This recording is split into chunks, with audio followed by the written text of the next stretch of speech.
Hey friends, welcome. Today we're going to learn from the best-selling book, The Monk Who Sold His Ferrari. From this book, we'll learn about the 7 life principles today. Before we get into the video, if you don't know who I am, my name is Hash. I will make videos on self-development, book review, motivation, skill learning videos. If you're interested in these topics, make sure you've subscribed and turned on your notifications. My aim is to make your life a better version. Your encouragement inspires me to create more videos.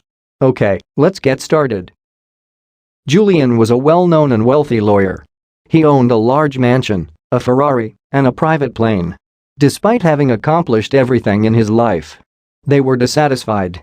He works 18-hour days. Because of all of these factors, his personal life is not going well. He recently divorced his wife. One day, while fighting a case in court, he suffered a heart attack and collapsed. He was then taken to the hospital and warned by doctors. You must choose between a job and your life. As he listened to the doctors, he was in a state of shock and began to realize his mistakes. And then he made the most important decision of his life. He sold everything he had so far and went on a trip without informing anyone. He wanted to go to the Himalayas because Julian learned from a source that he would get answers to all of his questions from some specific Indian monks who lived for more than 100 years with the energy of a young man and whose knowledge and understanding are at the highest level of wisdom in the world. After that, he began living with those monks, but none of them paid attention to Julian at first. After witnessing Julian's eagerness to learn, one monk agrees to teach him their specialized knowledge and wisdom. Let's see what the monk teaches Julian. Julian begins to be taught by the monk. Assume you are sitting in a large garden that is completely green, full of greenery, and very beautiful, with various flowers and plants, whose fragrance is very pleasant. This is making you feel fantastic. Looking around, you notice a large light in the center of the garden. You're admiring the lighthouse when you hear a loud voice. Hearing a sound, you notice a 9-foot sumo wrestler walk out of the lighthouse's door and into the garden. Now the wrestler appears strange to you because he is only wearing a nappy tied with red wire and nothing else. While walking, the wrestler notices a golden stopwatch that appears to be too old. He now moves towards the watch to pick it up. But then his foot slips and he tumbles to the ground. He appears to have died as a result of his fall because he makes no noise and moves at all. But then he smells the fragrance of a flower. He immediately gets up after smelling it, and he gets up when he looks at his left side. He notices a path that is surrounded by diamonds. They are overjoyed to witness all of this.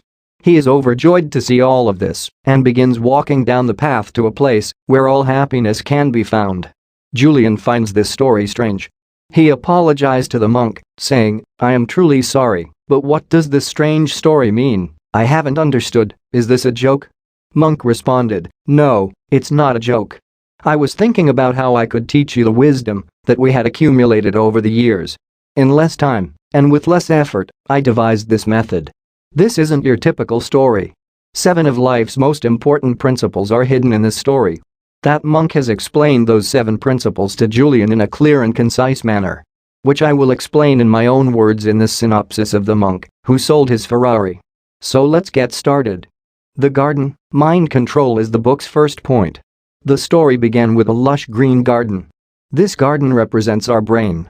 If you sow good and great seeds in your brain, you will find a lot of fruits and flowers growing up that will make you feel good and happy. But if you leave or keep garbage and poisonous things in it, I like that the garden will then become a disease breeding ground, affecting you and doing you no good. Similarly, even if you fill your mind with positive thoughts and good things, like kindness, affection, respect, empathy, and love for others, this item will not only make others happy, but it will also help you advance in life. However, if you fill your mind with negativity and negative thoughts about others, such as rudeness, anger, and hatred for each other, this will not affect others and will make your life worse. It will make you unhappy and will never allow you to advance in life. Negativity can cause a slew of issues, so try to avoid it. Avoid sharing negative information, engaging in negative conversations, and thinking negatively. Let us now move on to the second point of this book, the lighthouse. Follow your purpose. A lighthouse appears later in the story. The lighthouse represents our life's purpose, our motivation, and our goals. Like a lighthouse, it assists ships in reaching their destination in the correct direction. Similarly, for humans to progress in life in the right direction, they must have goals, passion, and a motive. No matter how skilled a player is at archery. If he closed his eyes and asked for the target to be moved. As a result, he has no idea where the target is and must attempt to hit it. He will have a very slim chance of hitting the target. Similarly, even if we don't know what our target is or what our passions and goals are, there is a very low chance of us succeeding or achieving something significant in life. We will not be happy either. As a result, determine your life's purpose and goals and then focus your entire attention on that target. The more focused you are on that target, the better. The more likely it is that you will hit that target, which will provide you with the highest level of happiness and success. So, let us move on to the third point of the book, sumo wrestler practice Kaizen. The third important character who appears in the story is a sumo wrestler. Kaizen is represented by a sumo wrestler. Kaizen is a Japanese philosophy that means continuing to learn and improve oneself. That is, you should always try to learn new things and improve yourself. Sumo wrestlers are always disciplined and work hard to stay that way. Similarly, we must carve out some time from our day to engage in activities that will benefit our brain and body. Because of their hectic schedules, many people are unable to devote time to self-improvement. So, for them, an example would be a person who is unwilling to go to a nearby petrol pump because he is driving a car. And I don't have time to fill up the car tank. Despite the fact that he is aware that the supply of gasoline may run out at any time. As a result, don't make rash decisions based solely on short-term gains.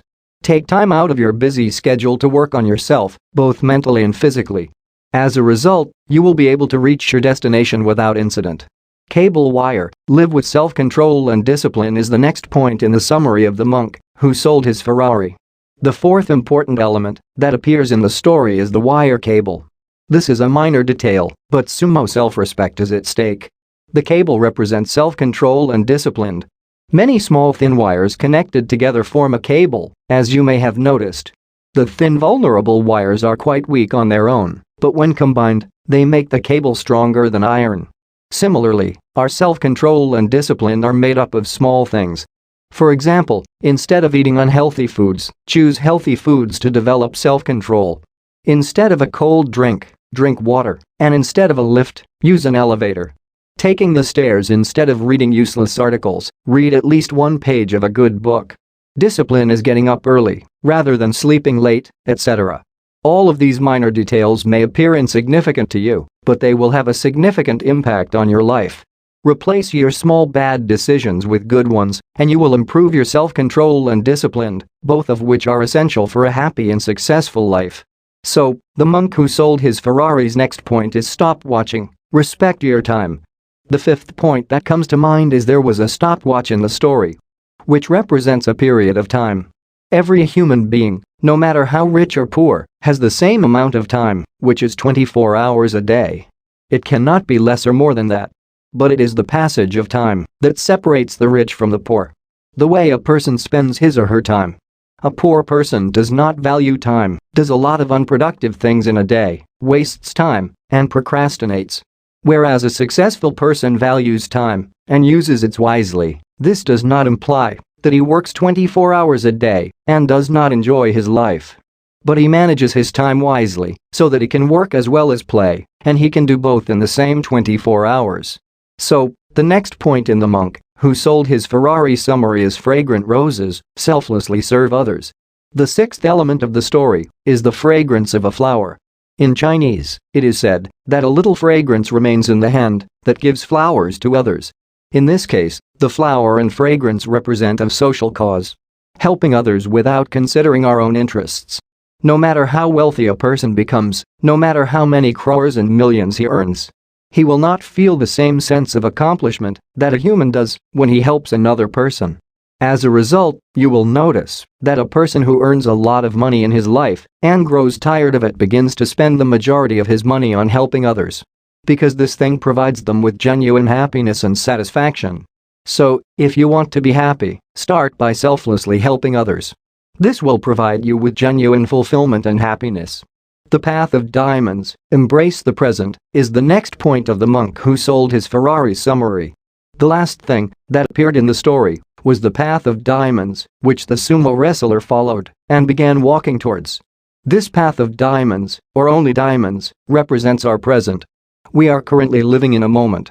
Some time ago, a film called Barbardeko was released that was somewhat similar to a Hollywood film. That movie's message, or moral, was one of the things I liked about it. That movie star was so preoccupied with his future that he didn't live in the present.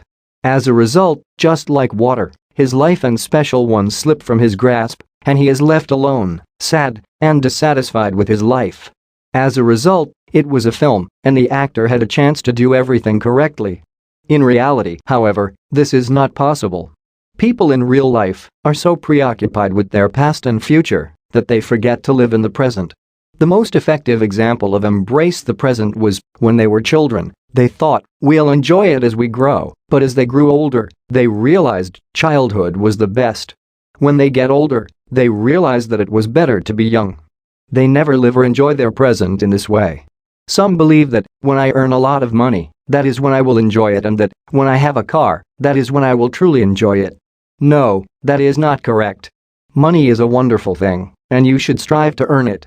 However, keep in mind that money alone will not bring you happiness. You should be happy if you want to be happy. Live in the moment, live in the present, and make the most of your today. You should treasure what you have now. Take advantage of and treasure your time with your parents. You're a partner with your friends and your children. Feel excited and great about it. Because you will realize in the future that these small things were your true and most valuable diamonds. Nothing will ever be able to replace that. As a result, enjoy your present moment to the fullest. These are the 7 virtues that monks have practiced for 1,000 years and that have brought happiness to many people. That concludes today's video. Which of these principles will be beneficial to you? And what topic do I want to cover in the next video? Leave a comment in the comment section below. If you enjoyed this video, please like, share it, and subscribe to this channel. Look forward to seeing you in the next video. Sign up from Hash. Until then, thank you for your time.